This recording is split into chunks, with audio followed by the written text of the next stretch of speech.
Good morning, Shubprabhat. Hello and welcome everyone. This is Alamin Rahman. You are watching the Way of Solution in partnership with Unacademy. আজ আমরা 22 মে এর current affairs আলোচনা করব, প্রথম থেকে শেষ পর্যন্ত দেখবে এবং ব্যাক টু ব্যাক আমার স্ট্যাটিক জিকে এক্সপ্রেস চলতে থাকছে, তোমরা অবশ্যই দেখতে থাকবে। আমি লিংক ডেসক্রিপশনে দিয়ে রাখবো। প্রত্যেকটির অলরেডি 22তম এপিসোড হয়ে গেল, না দেখে থাকলে দেখবে। প্রচুর জিকে তোমার প্র্যাকটিস হবে, কথা দিতে পারি। খুবই হেল্পফুল একটি পর্ব। শুধুমাত্র একটা প্রশ্ন, 4টে এমসিকিউজ নয়, রিলেটেড তথ্য নিয়ে আলোচনা করি ক্লাসগুলোতে, অবশ্যই দেখবে। প্রথম প্রশ্ন, অক্সিজেন সংকট নিরসনে অক্সিজেন পুনর্ব্যবহারযোগ্য সিস্টেম ডিজাইন করেছে নিম্নের কোনটি? সঠিক উত্তর হবে Indian Navy. Option C is the correct answer. Indian Navy designs oxygen recycling system to mitigate oxygen crisis. তো মিটিগেট মানে প্রশমন করা বা নিরসন করা অক্সিজেন ক্রাইসিস। সঠিক উত্তর Indian Navy. Option C is the correct answer. Next, কোন দেশ সম্প্রতি সিমার্ক নামক সুপার কম্পিউটার লঞ্চ করলো? সঠিক উত্তর হবে Iran. Option A is the correct answer. বলা হচ্ছে এটি ইরানের সবচেয়ে শক্তিশালী সুপার কম্পিউটার, যেটা সম্প্রতি লঞ্চ করা হয়েছে, সিমক, যার নাম দেওয়া হয়েছে অ্যাবাউট ইরান। রাজধানী হচ্ছে তেহরান এবং মুদ্রা হচ্ছে ইরানিয়ান রিয়াল। প্রতি বছর কবে বিশ্ব মেট্রোলজি দিবস পালিত হয়? সঠিক উত্তর হবে 20th May. Option C. Every year World Metrology Day is observed globally on 20th May. এই বছরের থিম ছিল measurement for health. Measurement for health.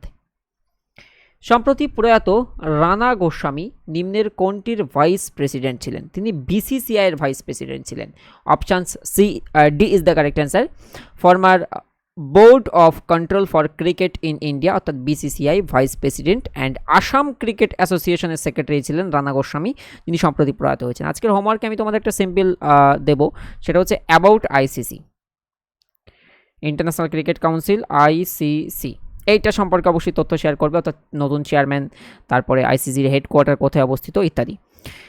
পরবর্তী খেলাধুলোর উপর থেকে আরেকটা কোশ্চেন, এটা কিন্তু আসার মতো ভেরি ইম্পর্টেন্ট প্রশ্ন। পিঙ্ক বল টেস্ট, এই পিঙ্ক বল টেস্ট দিয়ে কিন্তু আমাদের রাজ্যে কোনো একটা কম্পিটিটিভ পরীক্ষায় কোশ্চেন ছিল, আই থিঙ্ক ডাব্লিউবিপি, মনে নেই। কোশ্চেন ছিল ভারতীয় মহিলা ক্রিকেট দল, মানে ফার্স্ট এবার আমাদের ইন্ডিয়ান যে ন্যাশনাল ওমেন ক্রিকেট টিম রয়েছে, তারা প্রথমবারের মতো পিঙ্ক বল টেস্ট খেলতে যাবে। সম্প্রতি বিসিসিআই সচিব জয় শাহ, উনি টুইটও করেছেন, বিসিসিআই এর পেজেই তোমরা দেখতে পাবে।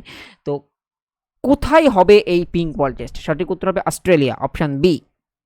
BCCI secretary Jay Shah announce that India women will play in their first ever pink ball day night test in Australia. About BCCI, the Board of Control for Cricket in India, ভারতের প্রধান যে ক্রিকেট নিয়ন্ত্রক সংস্থা, সভাপতি হচ্ছেন সৌরভ গাঙ্গুলি অ্যান্ড সচিব মানে হচ্ছে তোমার সেক্রেটারি, তিনি হচ্ছেন জয় সাহা। পরবর্তী, প্রথম ভারতীয় হিসাবে নিম্নের কে বিশ্ব কোরিওগ্রাফি অর্থাৎ ওয়ার্ল্ড কোরিওগ্রাফি অ্যাওয়ার্ড 2020 জিতলেন? সঠিক উত্তর হবে Suresh Mukund. Option C is the correct answer. Suresh Mukund becomes the first Indian to win the World Choreography Award 2020। তো প্রথম কোনো ভারতীয় হিসাবে এই ওয়ার্ল্ড কোরিওগ্রাফি অ্যাওয়ার্ড জিতলেন Suresh Mukund. Option C is the correct answer. Everyone do like. সম্প্রতি প্রয়াত জগন্নাথ পাহাদিয়া কোন রাজ্যের প্রাক্তন মুখ্যমন্ত্রী ছিলেন? তিনি মুখ্যমন্ত্রীর পাশাপাশি গভর্নরও ছিলেন দুইটি রাজ্যের, জানাবো। সঠিক উত্তর হচ্ছে রাজস্থান। Option D. তো former chief minister of Rajasthan, রাজস্থানের প্রাক্তন মুখ্যমন্ত্রী and ex governor of Haryana and Bihar, Jagannath Pahadia passed away. তো এখানে একটা হোমওয়ার্ক লেখা রয়েছে যে রাজস্থানের বর্তমান মুখ্যমন্ত্রীর নাম কি? তোমরা সম্প্রতি যদি কারোর আপডেটেড লেটেস্ট বলতে তোমার তামিলনাড়ু, তারপরে আসাম, তারপরে উত্তরাখণ্ড, এই যে চেঞ্জেসগুলো আমরা দেখেছি, এইগুলো মিলিয়ে সিএম গভর্নরের আমি পিডিএফ একটা পেজে A4 ফরম্যাটে আমি এতে দিয়েছিলাম আমাদের টেলিগ্রাম। তো যারা টেলিগ্রামে নেই তারা অবশ্যই টেলিগ্রামে থাকবে। এবং অনেকে দেখি আমি মাঝে মধ্যে কমেন্ট করে যে দাদা আজকের ক্লাসে নোটিফিকেশন পেলাম না। দেখো, ক্লাস সবই হচ্ছে, নোটিফিকেশন চ্যানেলে প্রচুর ক্লাস হচ্ছে, তো মিস হতে পারে, তবে টেলিগ্রামে জয়েন থাকবে। আর already congratulations to all 5K member যারা পার্টিসিপেট করেছো। আমি চাই এটাতে বেশি সংখ্যক মানুষ পার্টিসিপেট করুক, তাহলে কম্পিটিশনটা আরও বেশি হার্ড হোক।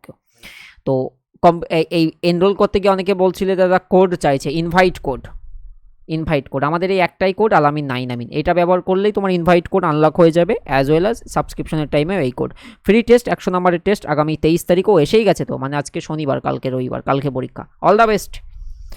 আর চাইলে সাবস্ক্রিপশন এখন নিতে পারো, 12 মাসের সাবস্ক্রিপশনে 2 মাস অতিরিক্ত দিচ্ছে আনএকাডেমি। ডাব্লিউইপি বা অন্যান্য পরীক্ষা প্রস্তুতিকে আরও বেশি মজবুত করতে পারো। ইউজ আলামিন 9 কোড।